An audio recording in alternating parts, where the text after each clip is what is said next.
So what they're saying, right? Just be clear for our audience, because I actually read that article. I didn't look at the headlines. I read it too, but They say New York is the type of city that if you can make it here, you can make it anywhere. Sometimes you just need someone to believe in your idea so much that they give you 200 G's, no strings attached. I know, right? But that's the magic of the David Prize. A prize that rewards visionary New Yorkers and their vision to make New York City a better place. And we have two very special guests. Please introduce yourself to the audience. Do we look at this camera? That's your camera, yes. Okay, great, sorry. My bad. Hi, my name is Gina, and I am a director at the David Prize. Hey everyone, I'm Barry Cooper, and I'm one of the 2025 David Prize winners. Nice. Yo, I'm David. You know this guy. And I'm Eugene Toussaint, and this is The Jury's Out. If you like what you see, please like, comment, subscribe. If you have any episodes that you want to see in the future, please leave it in the comments. Oh, and I can do this now, right? Like this, and it'll pop up. Yeah. As long as you got something to give them. Nah. All right, so tell the audience more about what you do at the David Prize, and what is the David Prize? So the David Prize is a family foundation. We award 5 New Yorkers $200,000 each year who are doing impactful things in the city.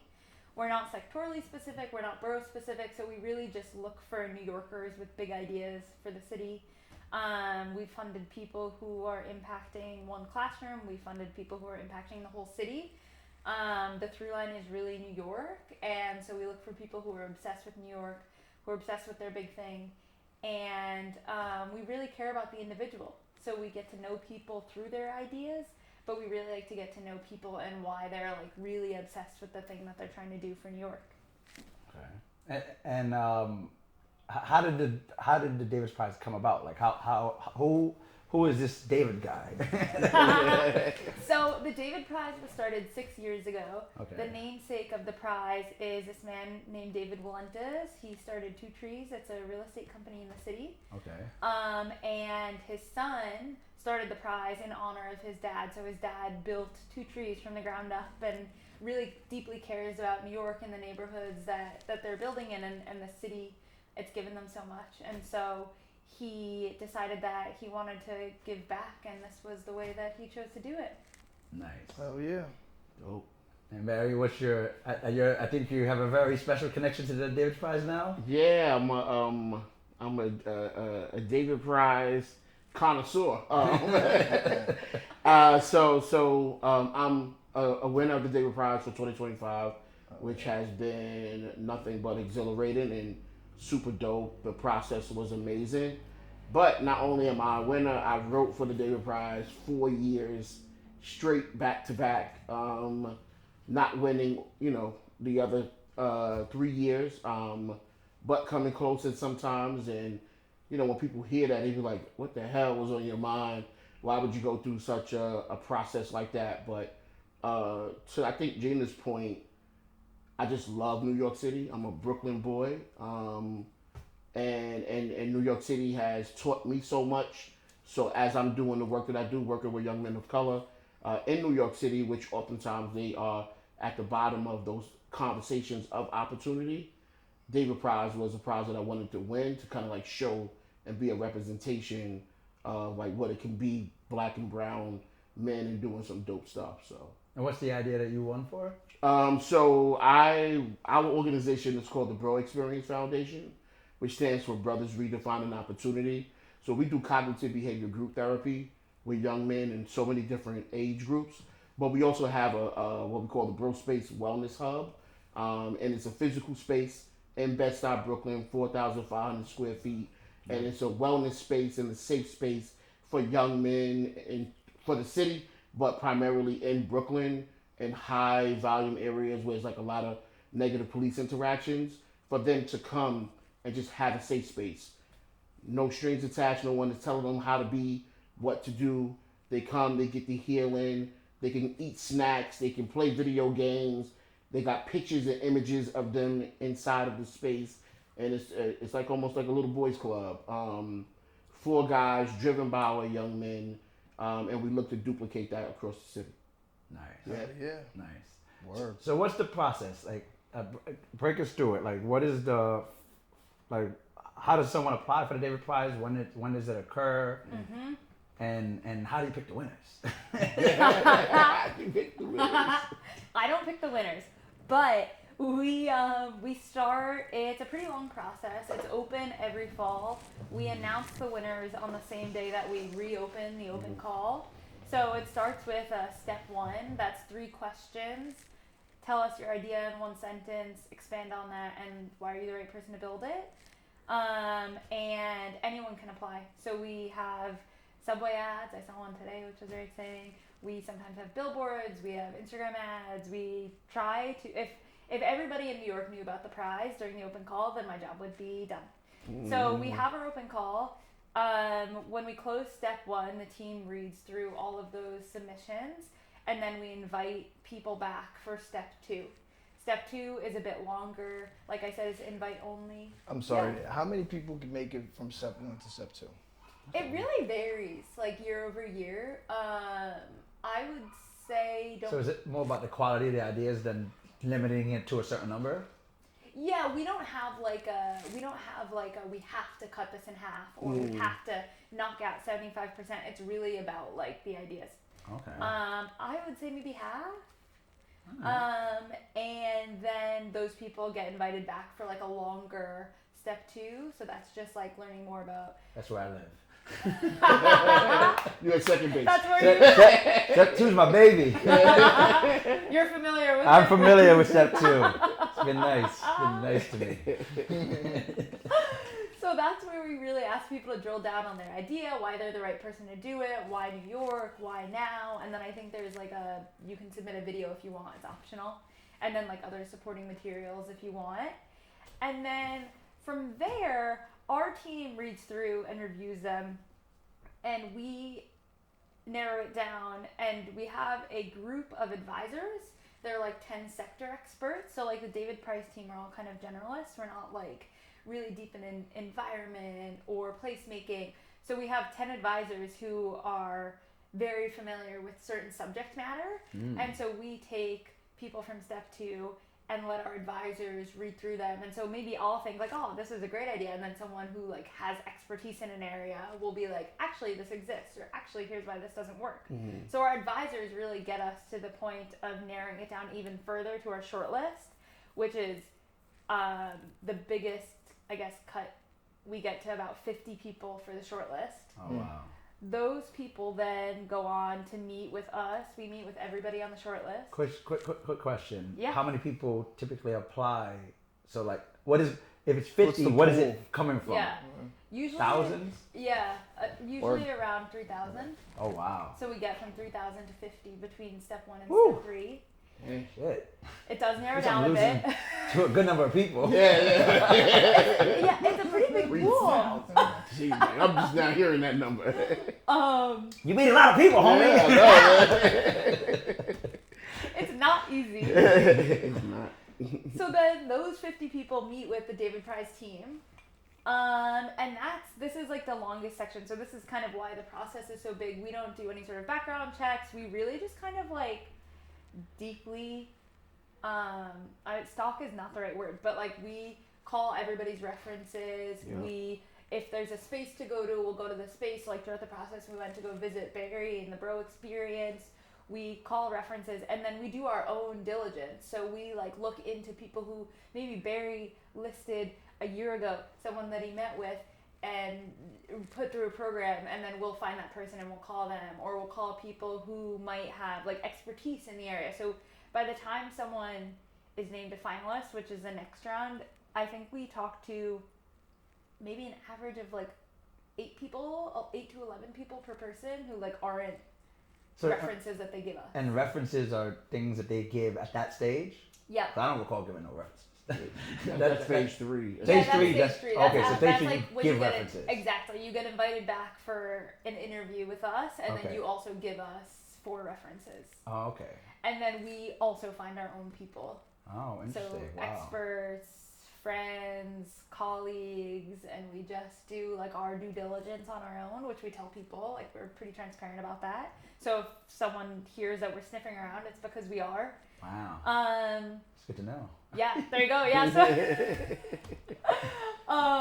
and then from there, we narrow the 50 down to around 15, and those are the 15 people who are publicly named finalists. So that happens in May.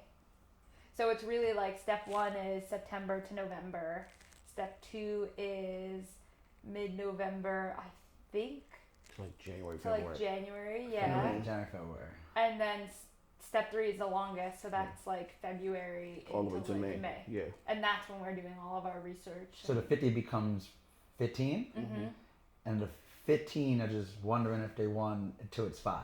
Yep. Yep. And the 15, so by the time it's 15, and when I say like I don't choose the winners, I really don't.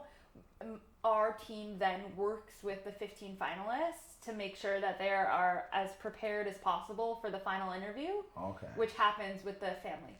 Oh, wow. So at that point we're kind of like, Barry, we're on your team. Like, here's who's going to be in the room. Here's what like we think. $200,000 interview. Yeah, man. So we just try to prepare people the best for that Wow. interview, and then the family chooses the 5 winners. I don't mean to start at the end. So I'm sorry. No. But so Please. 5 people win this. Yeah. Oh, that's incredible. Yep. That's good. So I don't mean to start at the end, but for some reason I want to. Like, what is your sense awesome. of what they're looking for? So I think the biggest thing, like whenever people are like, and I'd be curious your thoughts on this. Yeah, Barry, what do they like about you? Yeah. That's a really good question. I processed that after the meeting with them, but I think they looking for inspiration as well, right? Like I think that the family as a whole are like developers and builders and visionaries. So what I've learned in that is that they want to really know your why and like who you are and like why your shit is dope, right? Like, and how is it like really impacting the people that you say you're gonna serve. So in the that was like the biggest take back from the questions that they were asking me in the conversation. It was really about like, well, who are you, right? Like, and why is what you doing like so important? And then how are the young men in particular, like how are they benefiting in the long term? And and if they're inspired, I guess that's why. That's I got the cool. call back. And it's like, it's a family, so what? How many people?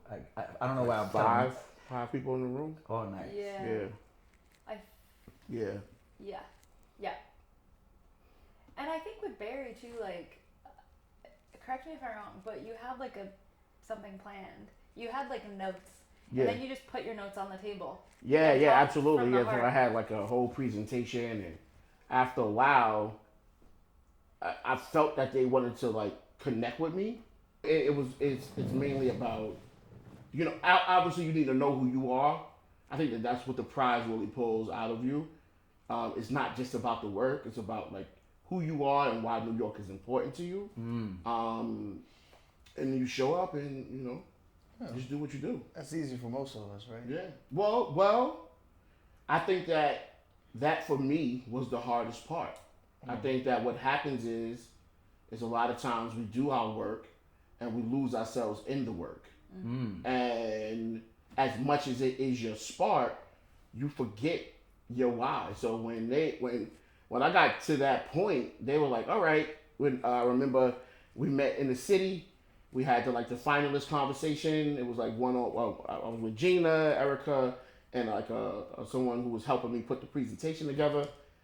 And I thought I put together a slamming presentation, and it was like, we want to know about you. I was like, what? What does that mean? You know, I'm like, it's here. And it was like, no. Tell us where you came from. What was that little boy like? But, you know, it was like things that I had to like really sit back and it forced me to have to go back to my family, talk to colleagues that I work with to really put forth something that spoke to my development in New York City. Yeah. And then it became about the why I'm doing this. So that was powerful. I really, you know, like the money is dope. It's like an amazing thing. But I think that what I got from that process really helped me hone like my new vision for our work.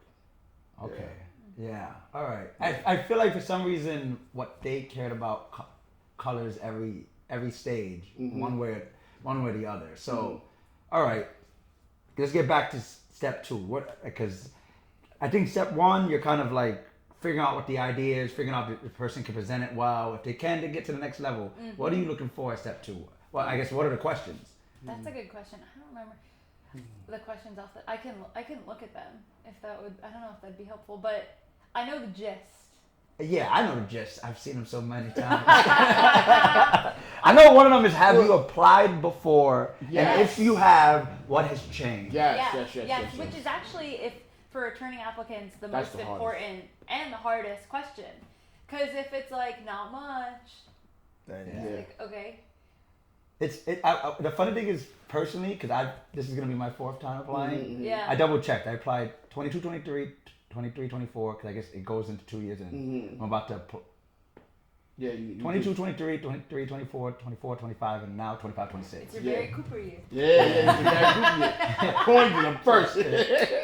So I remember feeling like I was gonna get past step 2 only because I was like, shit, I'm progressing. Like shit is changing. Like I'm a nonprofit now. I was like, I remember. I was like, I still know. It's hard. It's hard. I think at that stage, like, it honestly is the hardest because, Who are the other winners? like this year. This year. So it's myself. Oh my God, now you're gonna have me botching up people's names. Well, I mean, fuck the names. Well, what was the idea? What was what was the impact that I'm from here, right? I'm never gonna leave this city. I love this city. That's why I was a public defender in Manhattan where I grew up. Like I had the privilege of representing people like my friends, people I would spend lunch breaks in MDC, with my brothers, right? And so I'm never leaving here. Right, what were the other? So to that point, one sister, and you could help me with their name. Yeah, totally. She was formerly incarcerated, woman, now a lawyer, an attorney, and she wants to go around and teach people the law, and like average individuals, give them the full understanding of the law, so that way they have knowledge if they are going through court. Not only will the lawyer know, but they will have information. One sister, and she wrote one time and one this year. Her concept was like really trying to build community in the New York City subway, right? Like stop making it segmented, build like coalitions, and build agency around the subway. That was, and then I forget Colby is in the queer space. Correct me if I'm wrong. He's in the queer space, so he does like the ballroom dancing, trying to keep that alive for his community, which he's getting a lot of like love around that. And then Rana is doing a lot of work around immigration and supporting immigrants, so that way they're not being like displaced and marginalized in the way that they are. So. And then, we got to meet the winners from the year previous, and they're all doing amazing, dope things. So I think it's really about, as I read their stories, again, it made me resonate with them because it was about them, right? Like Kobe being a black queer man in New York City, in a time where that is like hyper polarized. He is trying to like bravely create this space for his people, and so like as we're like shared on social media now, I'm able to see their orbit and how many people love them and like are rooting for them. It's like really dope. So it's a dope community. Yeah. Nice. So I guess more a question that's more important than the questions themselves is what makes answers like pop out. Like what is a good answer? You know what I mean? I would like to try to take a stab at that because I wrote for it many times, and I definitely felt the way you felt like the 4th year. I was like, if I'm being honest, I wasn't gonna write for it. It was Jacob, one of my board members. He was like, nah, man, we can't stop. Like you have grown so much and done so much. So this time around, I talked about Barry. Like, I think that's the most important thing. It's like, you could talk about your work, but like really immerse yourself in like why it impacts you personally. You know, how it has now going through the stretch. Like I talked about how going through the David Prize has allowed me to grow as a leader and as an individual. So they're investing in the person. Yeah, absolutely. They are investing in you, and that's what the second round is about. You know, answering like why they should invest in you, because the money is no strings attached. Facts. So It's you. yeah. Okay, and I guess I feel like it's made obvious in the last round, but is that something that the higher ups are telling you to look for in the lower rounds? It's just what we look for. Like, it really is. I think, okay. Barry, that's exactly right. Like, it really is core to what we care about. And I think for us, like, we always say that if we care about the idea, like, it's a good way to get to know people. But if the idea doesn't work, which, like, a lot of times, you know, people pivot, they do something completely different. Why is, like, this thing core to you? And I think for like Barry, for example, you in your interview and I think in your application talked about like running a barbershop and like all the phases of Barry Cooper and all the ways that he's been cultivating what he's doing at the Bro Experience throughout his whole life.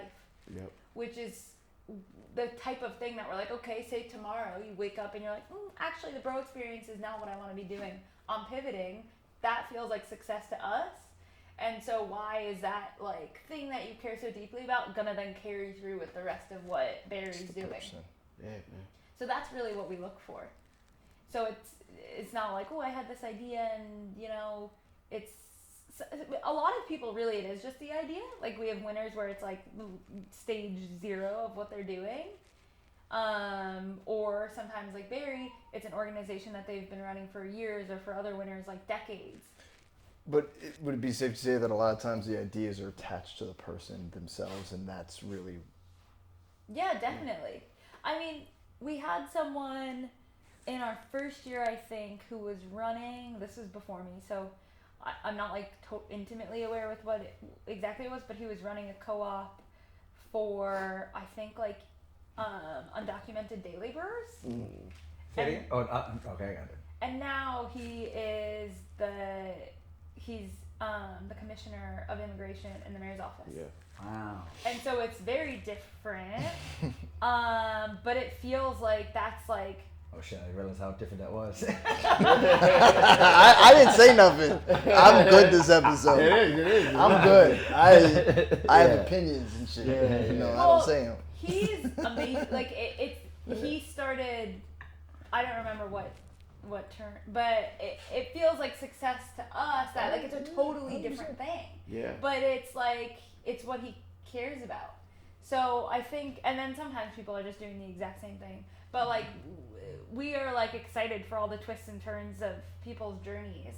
And so I think we really care about like, okay, why is this going to be your like North Star Yeah. as you keep doing different things? And it like being a winner now, like it opens up doors. Like I'm very much a facilitator. I'm an executive leader, but I never did public speaking in that way. Just the other day, somebody, once it was announced, it was like, hey, can we bring you in to be a public speaker to speak to, and I'm like, okay, you know, like, and I would always be like, yo, I'm not doing that. Like, if I'm not facilitating or like, it's not intentional in that way, I'm not going to be up in front of people like a pastor trying to like sell motivation. But now it's a different energy, right? I'm like, oh, you want me? Okay, you see me? You also went through all that shit, 100%, and then that got you to I the want to tell point. the world. So, Yeah, 100%. It's those type of things that are starting to come up and come out of this. So at first, I'm not gonna lie, when I would see people who won previous years, I'm like, what? They got this money now, you know. But now I'm a little bit more humble, and I'm like, because it's amazing, like the type of love and notoriety. I could see why he became a part of the office. Like we may not agree with the mayor and all that type of stuff, but you know what I'm saying. But the opportunity he got, it was because when he became a winner, he became a winner. Oh yeah. You know, and that shit is dope, bro. Like, it's the greatest feeling ever. These last 48 hours has been fucking amazing. Oh shit, you just Yeah, man, like 2 days, bro. Yo, congratulations. Hell yeah. I ain't know. I got friends asking me to go to Roof Chris and all that. The money's in the organization. But like, you know, black and brown people, they had 200K. They think I'm like, I'm on like death row or something. Yeah, that's crazy. People hit me up. I ain't speak to her 5 years. Man. Yeah, that's crazy. Let me know something. Word. People send me back the articles. Somebody told my wife, she was like, I opened my search engine and your husband was at the top of the search engine. That shit is popping. Oh yeah. You know what's interesting? Because obviously I knew you when we started the episode or even when we talked earlier. Because it's funny, right? I'm pretty sure you can only donate a certain amount of your money to something without whatever. Can the money, if he wanted to, go directly to the organization, or he has to go to him? No, he can do whatever he wants. No, I know he can do it once he got it. Yeah. But can he tell, hey, don't give it to me for tax purposes, just give it to the organization? Yep. Oh, okay. Yeah. Okay. Yeah. So you can give it. People do fiscal sponsorships. People have their own 501c3s. People have take it as an income check. Like we kind of work with folks to Whatever distribute it however they want. And they're not irresponsible Investment about in it. the person. Like you get support around that as well. So you're not like jammed up and Oh, okay. like that's the beauty about it too. Like they don't leave you alone. Like they make sure that we are clear in how to deal with the finances. So you're not out here just hoping and wishing and putting yourself in compromising situations. Which historically has happened in the past. Yeah, 100%. Joint cheating, no joke, man. Yeah. No joke. Okay. I guess. That's great. This is awesome. Yeah. This is a really Right for it. You got an idea, go. This is really an incredible program. I guess, are there any, This is great. before we get past stage 2, are there any like, obviously besides the winners, like are there any stage 2 applications that really stuck out that kind of like could give the audience an idea of what what pops out the pages, whether they want or not? I would say not like specific applications, but I think to Barry's point, like really honing in on the you and the why. And then I think it really is like for returning applicants, that last question to like really think about that. That's like, I would say like a lot of times people kind of like are like brush it off and write something short to like really focus on that. And like the why you. I think it really is the most important piece. Yeah, I mean it makes sense. The idea that's like this money isn't going to an idea; it's going to a person, a steward of the idea. Of ideas. Yeah. Of changing ideas with shifting tides and shit like that. And the other thing, I guess, there's a question on step 2 that's like, why are you the right person and why now? And I think those are all like, the questions are funny because they kind of sound like the same thing asked in a bunch of different ways. Yeah. But I think too, we really do care about like the New Yorkiness of the thing. And we've funded orgs that like can like obviously Barry, like if you wanted to do the bro experience like in other cities, like that's cool. But we really do care about like why does New York need this right now? Yeah. And so would like I guess ask people to really think about that as well and like get sort of granular about why it's important to New York City. And kind of like show their New York City-ness in the answer, I guess. Yeah, or just like the thing, like Jody who won this year. She came from Florida. She came from Florida, so she's pretty new to New York. But when we met her, she was just talking about how like when she came to New York, she felt like she could really be like the person that she needed to be. Yeah. And she just knew that this is where she wanted to build her organization. So it doesn't matter if it's someone who's new to New York or someone who's a native New Yorker, but like why is this important to New York? Anybody can be a New Yorker, baby. Exactly. Yeah. Not everybody can be a native New Yorker. That's a birthright. True. But anybody can be. It is a difference. It's a birthright. But anybody can be a New Yorker. If you love this city, you come here and you want to set your roots in here, you can be a New Yorker. Totally. Yeah, I'm thinking about round 2, and I remember Jacob, my board member, he made me talk about my neighborhood. Like talk about Barry growing up on Lexington and Marcus Garvey and Bedford Stuyvesant, and like almost like coming from the lens of if I was my own participant. right? Like, so when you think about those questions, the why you is because whatever it is that you're doing, right, or whatever caused you to ignite that movement, you were a part of that. Like, it impacted you. Yeah. So like, just really be free and write. Like, shit, it could be a story. Like, make it feel like a story. Like, don't write it in a way where it's like you're responding to a question. I think that's what we did different. Yeah. Yeah. I think that's really good advice because that's Put what we some soul also in say. Like, people are so, and I'm sure you were used to like writing grant applications. Yeah. I'm about to attack this shit different. Yeah. I'm learning shit. I'm taking notes. Yeah. I'm taking notes. Like, okay. It tap into what made you be a public defender for over 10 years, growing up in the projects in the I'm Bronx. nice. Like, That's I mean, what like, made you me know, do it. like Yeah. it for like the reality. Yeah, I'm nice at we it. we Make can it talk nasty. about it, but Yeah. come on, Yeah, man. yeah. Like I. Do you know how much real, more money like- I'm making not being a public defender? Bro, the Bronx Yeah. on fire right now, right? Like, so the line of work that you're in, and if it's around that, you were a part of that. Like, that's what they want to see. You know, public defense is the front lines of you know, Hell and hope. hell yeah, the everyday struggles of walking outside your house every day. Facts. Yeah. All right, so stage 3. Where my understanding blanks out.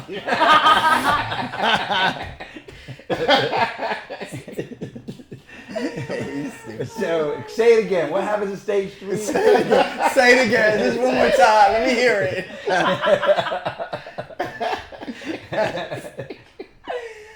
So that's where we meet people in person. Or Okay. not in person, virtually. We do 30-minute video calls. Okay. And then that's kind of the really long part of the process where then we start to get to know people better. That's when we start calling people's friends and family and colleagues and whoever's and their references. But that's really when we get to see each other face to face. Okay. And visit if there's a place to visit. Sometimes we'll have people meet advisors for interviews. So that's really kind of like the most bespoke part of the process. It gets really narrow then for the first time, and so that's when we really get to like intimately get to know people. Yeah. Okay. And That's that's funny. I don't mean to cut you off, but I think I felt in phase 3 because Gina and Erica came and we talked for a long time, and when they left, I was like, damn, they asked me a lot of questions. So I wasn't sure if they were sure. Yeah, that's a about good me. thing. Like, Yeah. about what I was like. I knew, I was like, damn, they both coming? I was like, big question. Was this the first time you made it to stage 3? 100%. It was the first time. Well, I Four's made a it lucky to, number, baby. I'm feeling it. no, so I made it to phase 3 in the first year. Oh, okay. Yeah, so I made it to phase, but that was before, and I met with Erica on Zoom. Like, she reached out, we had that conversation, and that was daggering. I was just telling Gina, I was like, man, F the David Prize. This is some bullshit. I was like, because the I guess the feedback was like, how does this work with past Barry Cooper? At that time, it was new. Like, the organization was new. I'm thinking that it was just a grant. I didn't really know the process, so I was very bitter. But I didn't stop. I was like, I told her, you gonna see me next year. But this time, I was like, oh shit, we made it to phase 3, and then they both was like, we're both coming. And then they stayed so long that it made me nervous. Because it felt like they were trying to figure out, like, are you really who you say you are? Oh, wow. And we had, like, a real deep conversation. I mean, we talked about so many different things. And then they left, and I told Jake, I was like, I don't think I got it, bro. He was just like, yeah. He was like, why? I was like, why would they both come and stay that long? You know, like, it's supposed to be preliminary. We were there for, like, almost an hour and a half. We talked about life. And I don't know if that's the process, but it just scared me, right? Because if you got a lot of questions, in my mind, you really are trying to figure out if I'm it. And I guess I said the right things, but yeah, that was nerve-wracking. I mean, we got you It's both like that's what they here. look Yeah. What, like, no better understanding of stage 3 than how did he get himself to stage 4? That's it. Yeah. That's it. That's how he did I it. want to hear from her. Oh, my bad. Sorry. I want to hear it too. Like what happened? I know you had to do the calls. My bad. Stage you got to do the calls, but like, what did y'all? If you could say it, but like, what did y'all feel when what was the feeling like when you left?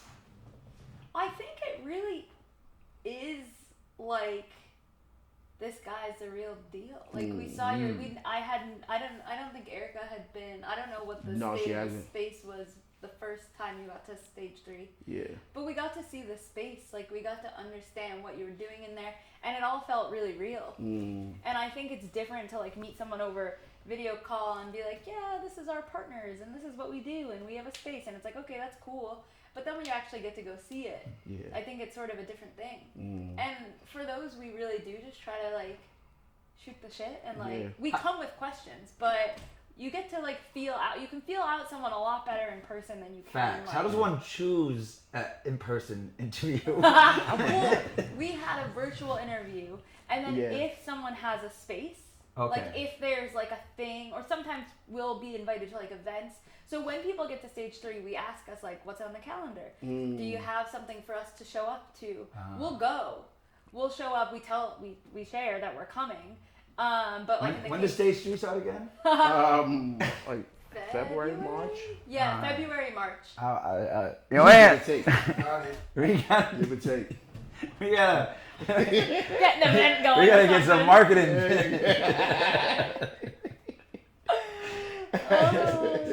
This shit is. I don't know if anyone's else is gonna watch this episode, but I know I am. Shit, 3,000 people. Shit, you better. I watched it first. That's so funny. You're not gonna release it. I'll release it. I just got a head start. He's gonna release it after next year. Yeah. Put it out after round 1. I don't release it. I'm just watching it closer. I just know it. I know that. Fuck, I lost my train of thought. Okay, so like, I guess my own question is, was it just did it go longer because you were just having a good time? Like I know that's like a very specific question, but like, I don't know. What was he doing right? I guess that's the real specific question. I think we were really just trying to get to know him. Honestly, like I think we do our best to like we keep it equitable. So generally, like we do have to cut it off. Like I think we probably could have stayed chatting for hours. So we try to like cut it off.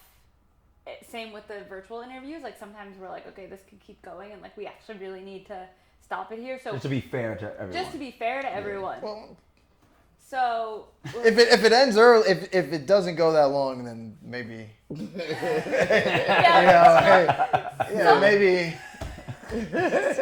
maybe they ain't I don't know. You're gonna have people freaked out and be like, that was an accurate 30 minutes. I'm just saying, he's a winner. I'm looking at you like that's the model right there to follow. I don't know. I'm talking shit. I think we just try to get to know people at that stage. And are they? Yeah, I think it really is like, are they who they say they are? And is it the same people getting to know all 50, or you guys split the work? Well, yes. It's funny. We actually just hired a third team member. Okay. So, but it's mostly the same people getting to know everybody. Okay. Which I think is helpful. Yeah, I would imagine. It's hard to compare, contrast. People have different likes and you know what I mean. Like, it's like you compare my Barry to your David. I don't know. Like. Yeah, and if we're meeting, it is kind of the same. Yeah. Okay. Yeah. I'm trying to think. Any questions about this stage? Oh no, references. Oh, I'm bugging. Explain this references part. So we get 4 references, and we contact them all. Yeah. We bug them until we hear from them. Okay.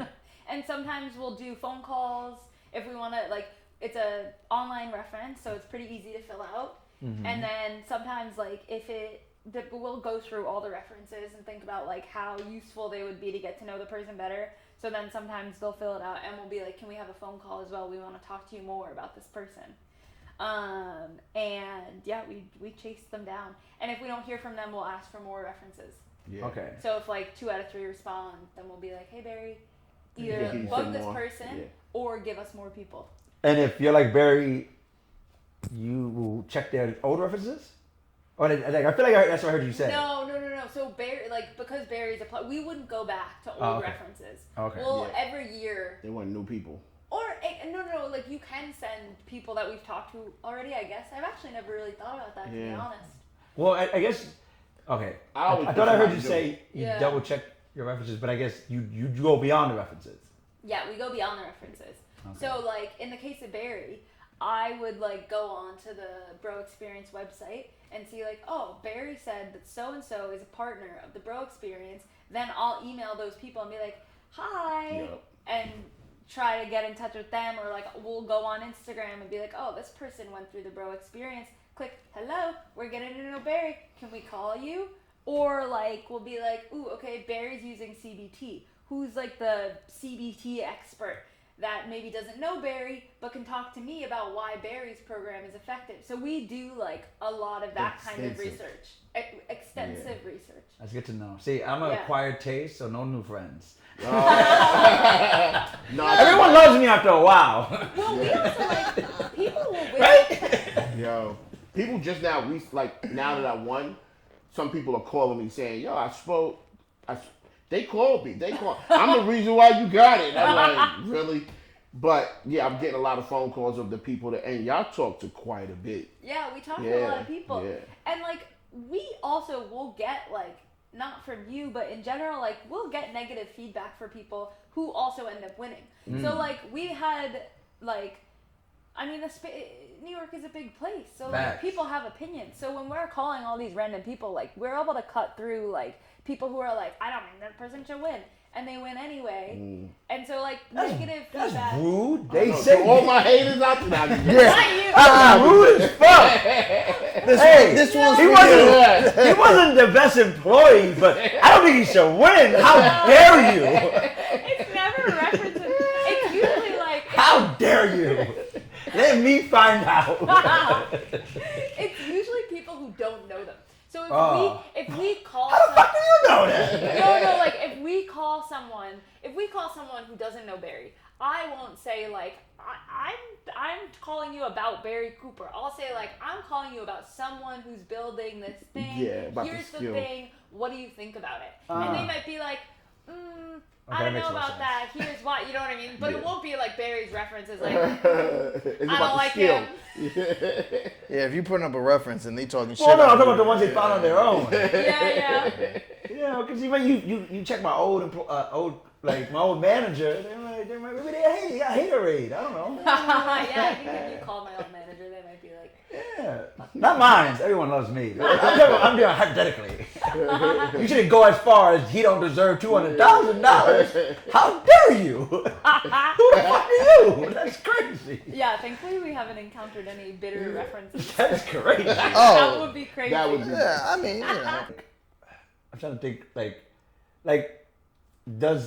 is there things that are like are common? Like I guess are there themes that you are seeing in this 50 group of people? Like are there things that get covered often? Do you always try to like find something that's extremely unique and outside of the box? Like I guess you've been doing it what?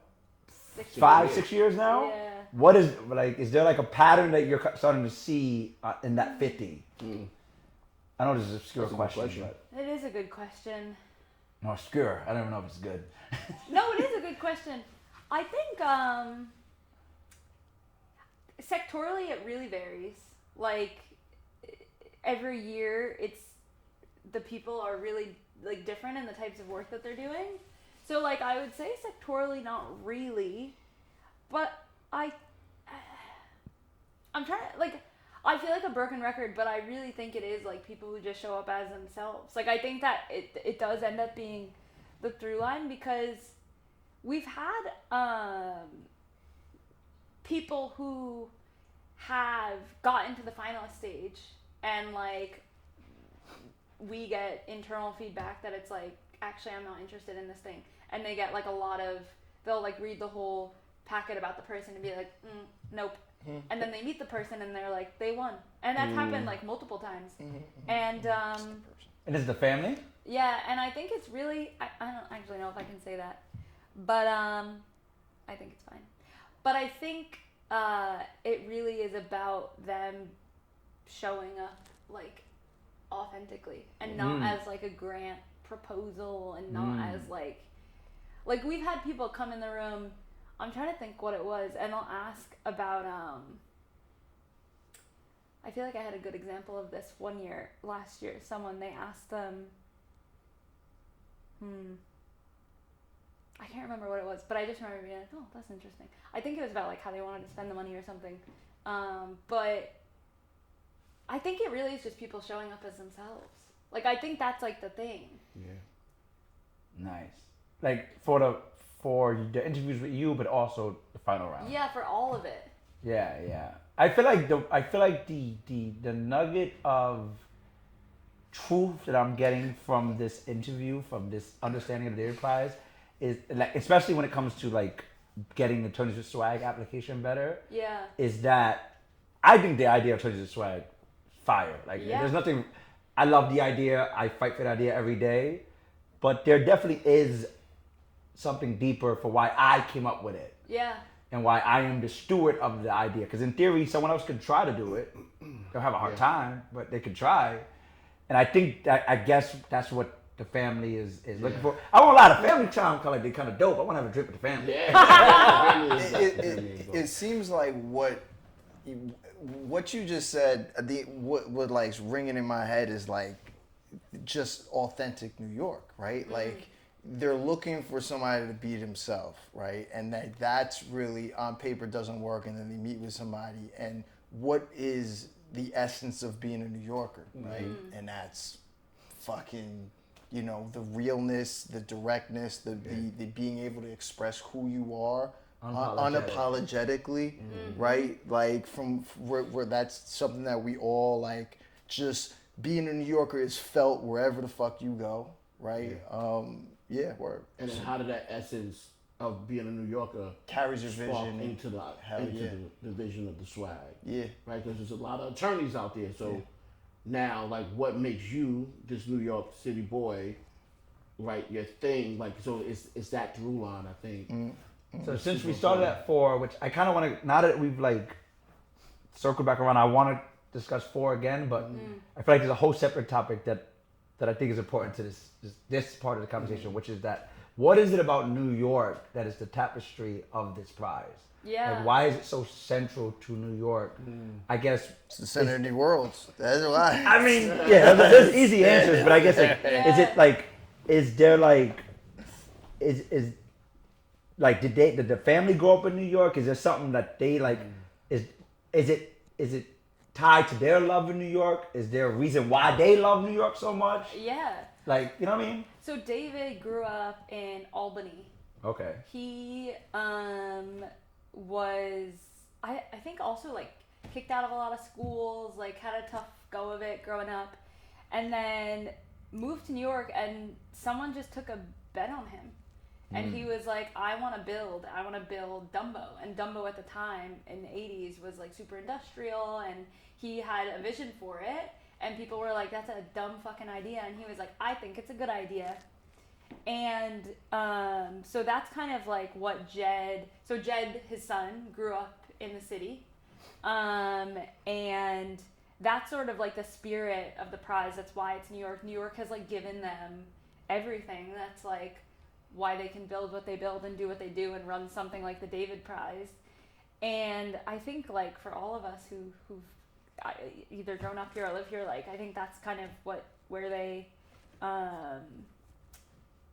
want, that's like the spirit that they wanted to capture. So that's like where they know now Jed's raising his family in the city, and I don't think they will ever leave. So I think that's really what it is. It's just like their own love for New York and what it's done for them. Yeah, I've been doing some research on the family, not in a weird way, but just prepared way, diligence, in a prepared way. Yeah, but just trying to understand it. What I believe is that as much as Jed did it in the likeness of his dad, because his dad exposed him to so much, I think he looked at his dad as a superhero, and through this, he's looking for superheroes, right? Like to elevate in the work. So yeah, because he has the book out, No Guts, No Glory. You know, so it's like a lot of grit and just like really seeing things that are like people won't believe that could be done, right? And so yeah, so like even with like the bro experience, when it comes to mental health and mental wellness, it's like taboo for men, period, right? Like, and as much as we see it on social media now, which I think is almost like trauma bonding on podcasts, this idea that you can actually I created a space, a physical space that I'm like intentionally relentless about for Black and brown youth. I think this is what I'm assuming, but just like hearing and reading their story about how they built and what Jed kind of like seen through his father, that he's looking for other superheroes to like acknowledge. People willing to not force change. I think force is the wrong word, but like see change when other people say it's not there, and like keep going, fight for change. Totally. Yeah, that's beautiful. Yeah. Yeah, man. Yeah, That's beautiful. That's actually perfect. So investing in people. Investing in people, yeah. So then going back to stage 4, what is the prep like? Like what advice are you giving them? Like what, let's start with Barry. What advice did they give you? I think I stressed them out and said, Not at I all. was like, what do you mean? More questions? Oh man, so stage 4 is like a culmination of stages 3, 2, and 1 on steroids. It's like, who are you again? And now you have to prove yourself to, now that I know, like damn near 3,000 people, but the 15, right? Like, and yeah, man, I had to dig deep. I had to call family members. I had to talk to my mother about like, all right, well, what do I put? Who was Barry Cooper, right? Like, where did I come from? How did that like literally impact me as a man and as a person writing this story? It becomes not about the grant anymore, or not about the money. It's like literally honing in on yourself. It was almost therapeutic. So I remember again, Jacob, he was like the through line, he's like my guardian angel. I was like, I called him and I'm like, bro, they want me to talk about myself again. And I told him the story about the conversation I had with my mother. I was like, yo, Mom, who was I to you when I was a kid? Because my notions was like I was bad, you know, fought a lot. And she was like, I always thought of you as a protector. And I would have never thought my mother would have said that to me. I was like, protector? So why you say I talk too much? You know, like we had this conversation. So I told Jacob about that conversation. He was like, that's how you should start it. Like, talk about how Black and brown boys are always labeled, but the through line is that your mother actually seen you as a protector, and that is how you build your story. And then it just lit it up for me, and then I finally submitted my pitch, because at that time now, like Gina and them become like your champions. They're like in your corner because they want you to do well. It's not even about, because the panelists pick, so it's out of their control, I guess, or like it's not. Yeah, so they was like, this is amazing, and I was just like, all right, let's do it. And then when I got in the room, we started off good. The slides started messing up, and I was like, you know what? And I kind of like knew it by then. Like I knew the protector was the through line, and I just protected the young men that I work with. And I talked about how New York City is always building, because I knew that would resonate with them, and in how Black and brown boys don't have access to that building. So how do we create that space? And I think. So does it start off as a presentation? Is it meant to be a presentation? It's You 30. can do it. It's like a You trial. can go on there and fucking sing if you want. Yeah. It's like It's a 5. You can. Yeah. We've had people do crazy things. It's a 5 to 7 minute pitch, and then it's a conversation. Yeah. So whatever you want to do. You ever do moot court? I did mock trial, not moot court. I was too dumb for moot court. In moot court, you like, it's a panel of judges, right? And then like you do it's a legal argument, right? And you prepare this legal argument, right? And The analogy, you'll get the analogy. And I get an analogy. I'm hoping not getting in. You prepare the legal argument, right? And then like it's timed and all this shit and all this formality, and you got to write a brief, and then you got to go in and argue this fucking brief. And you go in there with all this like fucking like rigid I am shit. the brief. Yeah, all this fucking rigid shit, and then you go in there, and then these judges have their own fucking questions that have nothing to do with anything you prepared. And so like they're asking you questions, and a lot of times the questions completely take you away from everything you had written and prepared for. And it seems like, like it's like trial. You prepare for trial, or you prepare for cross-examination, and like, something changes and you just got to pivot and be there in the moment, and then that becomes the focus, right? It's not being rigid. Well, yeah. Also, the thing about trials, like, if you see opportunity, you gotta fucking take it. Oh yeah, that might be the whole case. Yeah. Seize the day. Seize the day. All right, a couple more questions because I feel like I'm getting good answers. This episode is solely for you. Hey man, the funny thing is, like, I always try my best to embody the audience. That's good. I feel like I'm in a deposition hearing. That's good. That's a good way to look at it. Are you guys present for this? Okay. Yeah. Okay. Sometimes we'll walk in and out. Like it really depends. We had an awesome intern this year, so she could let people in. But like, if we don't, there's dogs. Like sometimes I have to walk in and out. But we try to be. Erica is generally always in the room, and we try to be there in the room as much as we can. But we really don't have a say at that point. Like we are there for the decision, but we don't like. At that point, like we really like kind of love everybody. And we really are like all 15 of these. If it were up to us, like everybody wins. Yeah. So we just kind of do our best to prepare everybody. So the hard question is, I guess, how do you not like find yourself picking your favorites, or how do you... That's a dangerous question. The answer is yes. That's why it's a dangerous. That's why it's a dangerous question. And you pick one and you don't tell them. I would imagine. I think our brother was the favorite. It wasn't even close. It was fine though. I took it. Don't pay attention to me. I won't be doing anything over here. You the first? No. Second. Yeah, that's fine. Third, actually. Are there 3 of you? 4 of you? No, well, there's a half. And then there's my brother and then me. Okay, so you're the youngest. I am the youngest. Wow, very nice. Yeah. Well, I was the favorite because I'm the first. Oh, I was a middle child, so I wasn't the favorite. Are you a 3? 5. 5. Yeah. Woo! Yeah. So that's a lot of kids. Third? Yeah, third. Yeah. I was the craziest. Yeah. We're 2, which is nice. I guess I'm not even.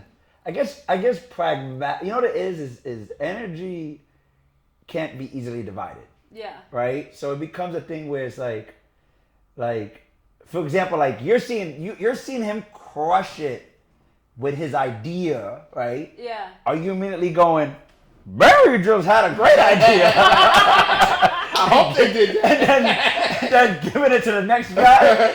Or like, does it become a thing where it's like you have to what do you say? Carpe diem. No, carpe diem. Carpet, whatever that one is. Compartmentalize. Compartmentalize. Yeah. Shit. Yeah, I think we do. Like I don't really react. Me and Erica will react. We'll be like, he crushed it. Or like after your presentation, I was like, I will text our pitch. We have a pitch coach who's not on our team, which is helpful. So we let finalists meet with her without us. Like if they're like, I want to ask questions and I'm not comfortable asking in front of Erica and Gina, great. Like I text our pitch coach and I'm like, that was crazy. He killed it. Like when after you and I was like, Barry did amazing. So I give updates, but I really don't say anything. Yeah. Kind of just let them. And y'all say that. Y'all be like, we're gonna build you to this point. Yeah. But it's really on how they feel, and that shit is that's nerve wracking, right? Because you've cultivated now, kind of like a connection. You're working, and they literally you can feel it. Like Erica and Gina is like, 5, 4, 3, 2, 1. You know, like, and as much as they're there, it's about you presenting to and inspiring the family. And we really do do our best to keep it like extremely equitable. So like we give everybody the opportunity to see the room where they're going to be presenting in. We tell them. Is it nice? Yeah. I think it's pretty nice. It's What? I'm trying to. Is it nice? You gotta this is at least nice. 3, baby. Like, I'm imagining my future. I just want to imagine the room. I'll send you pictures of it. Yeah. Oh yeah. Send me- It's an office. It's an office. It's nice though. That shit will make it in the background. Yeah. It's nice. So we tell everyone we're like, meet with us as much as you want. We force everybody to meet with us at least once. Nice. We're like, we don't care if you think you're prepared. That's great, but you're meeting with us and you're showing us the presentation. Some people ain't trying to meet you more than once. Yeah, that's Oh, crazy. it's busy. Yeah. Some people, yeah. Busy and what is it? Confident. Yeah. That's crazy. That had to be on me a bit too, because I met with them and then it was just like the first meeting. I think it was just like, damn, like what is it that they want? Yeah. I was just writing down notes. When I left, I was like so confused. And I was just like, you know what? You got to disconnect from that moment. And I had to, and then like Gina would hit me up and like, hey, you didn't hit you didn't text or you didn't respond to the speech, the presentation coach. So it took me maybe like 2 weeks. How long is the period? You're in stage 4, but you got to see the family. Like how? A month. A month? Yeah, a month of yeah. prep? That's good. Yeah. That's enough Yeah. to bang out a trial. It's May. How long you prep for trial? Oh, well, it depends. Oh, okay. It depends on the trial, but like I'm a week, 2 weeks, a month. Yeah, I'm saying a 3 month is weeks. a nice Good amount of time. Depends time on to get depends on the sexy with case. 7 minutes. Yeah, and that's all we do. For I that can be month. ready for a trial in a week if it's a misdemeanor. And if I tried it before. is it like the other stages? Does the 7 minute become 10 if you're lucky? No. Oh, it's a tight 10. It's 7? we will cut you off Yep. at 7 minutes. Yep. That is where, and that's where the like kind of equitable, like we're like, if you have a 20, it's not happening. 7 minutes is for the what? This is the For the video. The pitch. Pitch. Oh, with the family. Yeah. And does it last longer than that because they have About questions? 10 minutes total. Yeah, it's 25. So Yeah, 25 you get a minutes. 5 to 7 minute pitch. That's your time. Right. Oh, okay. okay. And then And it can be shorter, and then whatever. everything else. Yeah. Right. Okay. And then they have their space to just do a Q&A. Oh, okay. So it's 20 minutes. 5 minutes, Q&A. 50 seconds. There you go. Yeah. So you got more time for questions. Yeah. See, this might be reverse, like Yeah. like reverse engineering. Well, the what- quicker what they it cut was you off, is the more they can ask the questions they care about. I'm just Yeah, saying. so I honed in and I was like, I need at least 2 minutes to be able to like just talk to them through the presentation. Like in my mind, I was like, I knew I had a lot of slides, and you know when you got slides, you don't have control over them like that. Something can go wrong. So I was just like, my strategy was coming in at 5 minutes and have like a minute and some change in there just in case something went wrong. All right. Now I got an important question. Given what I've learned so far, I'm so curious. right? The reason why he's doing a presentation is because these rich people haven't read the rest of the other parts. That's a good ass question. That's a good question. No. I'm trying to realize how important this 7 minutes is. That shit Okay, is so- important. It's all part of the. They really do read. Oh, Like, okay. I have to spend quite a all long part of the time show. preparing like thick binders Okay. of they get the short list and they get the finalists. And so when someone comes in, they're familiar with every single person's work, which is why I said they have an opinion. Like Yeah, they do. they have an opinion, and oftentimes their opinion is changed by meeting the person. Yeah. Yeah. So I guess, I think this is I think this can be the final question because I know Time Man likes to keep these things tight. Going into those 7 minutes, did you have to like change the rain wrong, but like figure out how to present who you are, your idea in a way that because you already knew they knew, in a different way that you feel would spark their attention? Like, did that go into your mind? Yeah, 100%. I think and I just told Erica this. I think that final round for me personally literally helped me shape how I'm gonna talk to people going forward. Like I actually just did a presentation for another funder that we have, and I had to talk to the board, and I literally took my David Prize presentation and carved it. And so what it made me do was like who, what, where, why. I did like the why. Like, why is this important, right? And why is it important through the lens of me? And then statistically, how it impacts young men like me. So like I'm literally utilizing these words, and then it's like what I do to combat that. So it's the what, and then the bottom part is like how now it's your responsibility, whether it was the David Prize or whoever now, it's your responsibility to be gardeners of growth, right? So when I finished, I was like literally telling the room that I know there's a lot of people who got to come in here, but it's your responsibility to help these black boys. So I made it, in my mind, I made it, the panelists respond like, I know y'all have it, I know you got it. I'm in your room. If you won't pick it, this is what you're not building. Ooh. And I think that was like, so now that is how I talk about my work going forward. Nice, that's beautiful. Yeah. You tapped into something. Yeah. Cause honestly, your presentation that day was different than anything. Like I saw your presentation, but it was different. Like I don't know what it was, but you turned something on that was really special. I was like, I'm winning this shit. You really did. Yeah, it was like sometimes those lights make you whimper, and sometimes they make you shine. I was just like, it's no way I made it to like I'm not walking out not a winner. Like, I really got that vibe. Honestly, when you left, I was like, okay, Barry. I didn't even really talk to people in the room. Like I think I lost it. Like I went in the room, there was other people in there, they were talking to me. I'm like, shut the fuck up. That was nice, but I didn't really talk to some of the Wendes was in there till the other night. Like we had like a meetup, and I was a different person. I was just like, you were in your own world. Yeah, locked in. Yeah, I was locked in, bro. I was like, this is for the block. Wow, man. I won't lie, man. I'm so happy with this episode. I feel like I understand the David Prize a lot more. Yeah. A lot more. I get there what they're going for. It's like There you needs said, to like be more shit like this out. Yeah. Like no strings attached, investing in people. Like this is really what true charity and investing in communities and things like you wanna fix shit in the city or in this country. It's shit like this. This is it. Yeah. This is the only thing. It's not voting for fucking two shitty choices of politicians. It's this. I mean, you think about it. It's investing in people like you. It's investing in people like you. Yeah.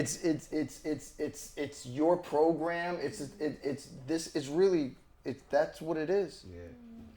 With that being said, we're gonna segue into overtime questions. There's only 3. And the first one is: do you maintain long-term relationships with past David Prize winners? If so, how long? Great question. That's a great question. That's a really great question. That's one of the things I really love the most. Yeah. It's really, we tell people like we cut the check and get out of the way. So like if someone wants to take our money and like block my number, that's fine. That'd be mean. I would be really sad. We keep in touch with people as much as they want to. So like Nice. I like to keep in touch with people, but if people don't want to keep in touch with us, they don't have to. So we try to build we do build long-term relationships, but sometimes people are busy and like they really just do need the money and go do their thing. And sometimes we try to support people as much as we can. We try to connect them to whoever we can. We try to help them where we can. And otherwise, they can just do their own thing. My advice, stay connected. Yeah, I think it's good advice. I don't. Yeah, why would you not? Like, I tell people the money is cool, but like access and relationships are the most important. And when you got people who, like, you know what I mean? Like, what you building is not just for you, right? So we can't go into this thinking that, because I got the mission and vision, like me and my team is gonna do it. Like they are an extension of my mission and vision. So, and it's a beauty when you can connect networks, right? So if I promote something, they got 3,000 people every year. That's a network, right? Like, so you maintain that relationship because they thrive on promoting you, right? Like as much as there's no strings attached, they don't want to give it to bozos, right? Like like we got to make sure that the visionaries that y'all invest in are winners, right? Like so you got to celebrate every moment of that. So like I've been lining shit up. I got stuff. I got ideas for the next 2 years, that I just want to be a part of the David Price orbit, just so people can know that this is real work. That's what he won. Yeah. Yeah, they give you like the PR team to support you. Yeah, it's crazy. Like in the last 48 hours, I've been in Forbes, Gothamist. I've never been in this many. I've been doing this work for decades, and now the lights are on. So like, I'm not letting go. Please don't. Yeah, I'm not letting go. Hell yeah. Second question: what advice would you give to someone considering to applying to the David Prize? Eugene, you wrote all these questions? No, I'm not sure I asked all the questions I was thinking. I literally didn't leave any on the table. You got your platform. There you go. I would say do it. Like, we've had people who are like, I got a text that this thing existed an hour before the deadline and I applied and then I won. Or like, I applied for this thing on a whim and I was like, this is not for me. And then they win. So I think like people, like hopefully you all now have a better sense of what we're looking for, but I think a lot of people self-select out of this process because they don't see themselves as like the typical nonprofit like darling, and that's really not what we're looking for. So I would say to like apply. And you don't have to be a nonprofit, right? No. Just gotta be awesome. Just a person with a thing. Just gotta be awesome. Literally, yeah. Just someone with an idea. In the 4 years, I went from a for-profit business to a non-profit business. Yeah. Hopefully it helps. That's growth, though. You kind of touched on it a bit, but are there common mistakes or misconceptions applicants have about the David Prize? I would say the biggest misconception is that we only fund nonprofits. Yeah. People are always like, I need to have a nonprofit, right? And most people, the money goes to them. Like most people get the money as an income check. We don't care if you have a nonprofit. We don't care if we funded nonprofits, for-profits, individuals, duo. Like we'll fund anyone in whatever way. So like it's not nonprofit specific. So adding to that question, depending on how they accept the money affects how it gets taxed, basically. Yeah. So it's personal preference. It's personal preference. So if it's income, then it's actual income. But if it goes directly into their nonprofit, then they don't have to worry about taxes. Yeah. Well, you still have You have taxes for the. You can't funnel it through the nonprofit like the check drop in and then next thing you know you got $100,000 in your personal check. No, that's your income through the nonprofit. Yeah, but it's still you gotta be quick because they also advise you to talk to your own kind of like CPA. I get it. And they told and we did a business taxes episode. Yeah. I got it. The next episode's on washing money. It's gonna be in that organization's bank account. Yeah. What if you choose to add 10 G's to your salary? That's between you and your bylaws. Yeah. But if you're doing 10 G's every month, now you get a little liable. Oh, no. I mean, and look, if you do something that's outside of your bylaws, that's gonna be between you and your board. Yeah. We can do another episode on the board. Last question is the smoking gun, the one that closed, jury convict or whatever, right? Are you currently looking for partnership in specific areas such as education, tech, justice? Seeing that you said you do public speaking and stuff like that. Now that the opportunity, flourished, you wasn't thinking about it. Is that something that you guys are looking for, or are you guys are just like, hey, we're David Prize and here it is? Yeah. So you're on this. I would say the biggest, two things. One is we try to do an event in every borough during the open call.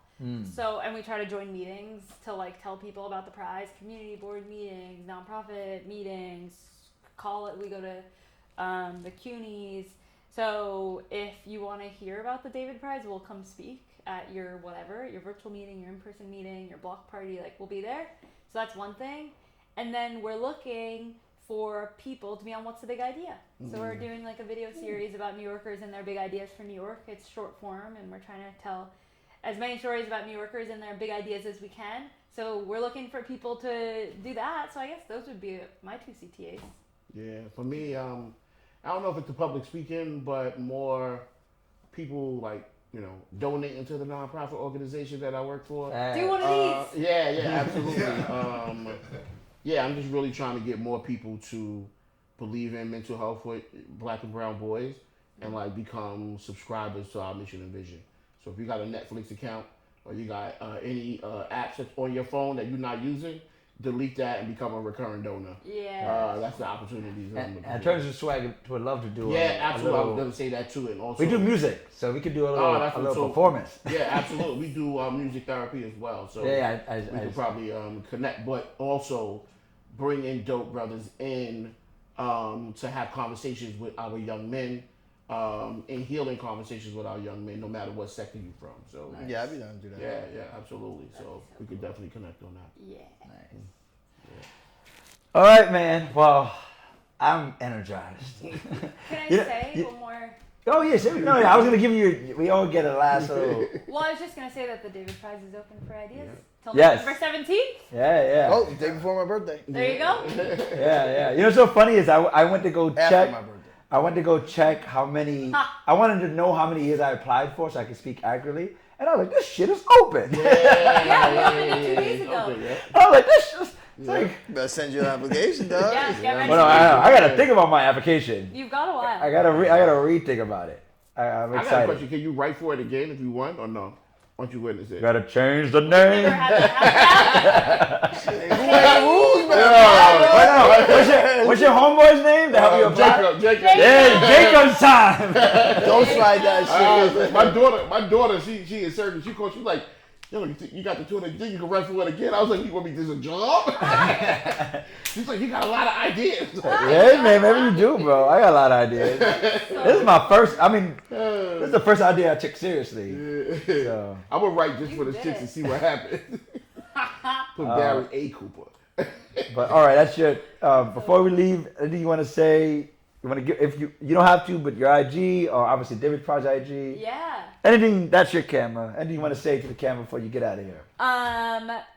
The David Prize is open for submissions till November 17th, 2025. So please apply and you can follow. No late applicants. That's No a very late applicants. important rule. We take that very seriously, so don't tell us that your Wi-Fi broke or we don't care. So please apply by November 17th and follow us at the David Prize NYC. Dope. I just want to say, fellas, thank y'all for having me You're on the great, podcast. The energy was amazing. Thank you for giving me the space to tell my story. Follow the Bro Experience Foundation, www.thebroexperience.org. And then we also have a digital space, a wellness digital platform called bewellbro.org. So you can follow us at any one of those and get all of our social media stuff. Gina, I love you. I love being a part of the David Prize Orbit. And this is amazing. Thank you guys so much. Oh. This was really Yeah, sorry. nah, it's all right.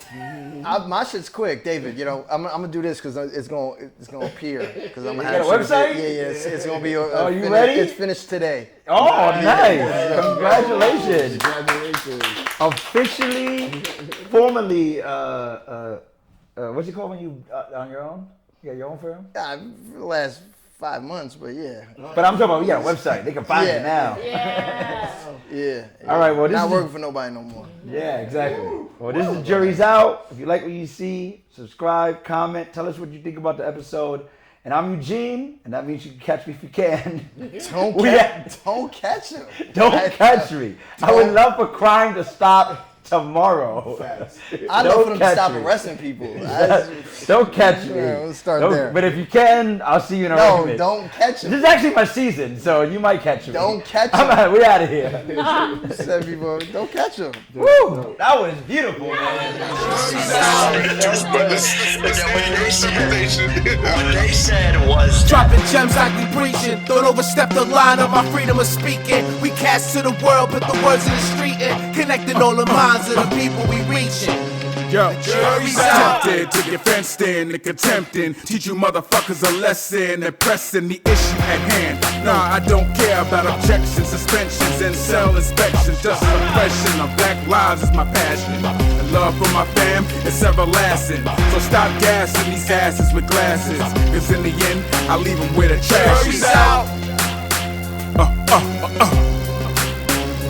Jury's out. Jury's out.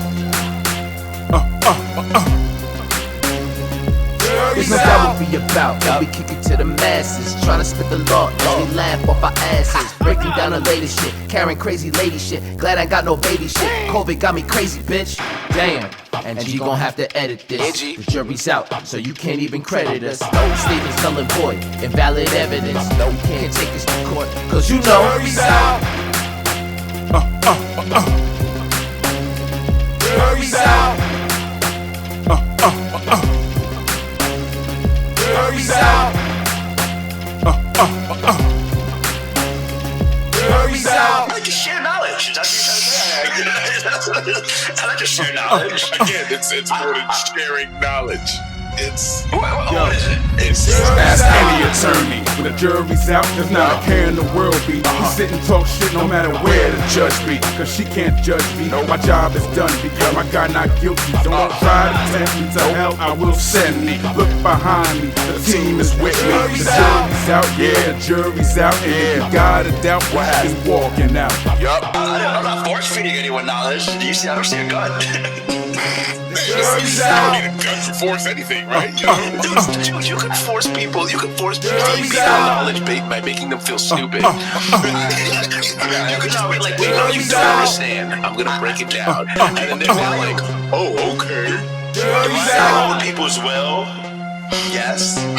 So does water kills rocks. You know what I mean? Like that's just a side effect. So does religion. I think religion, no. I think I'm better than fucking like religion. I feel like it's on its last breath. Like I think I don't wanna. I think I'm smoother than that. It's definitely not on his last breath.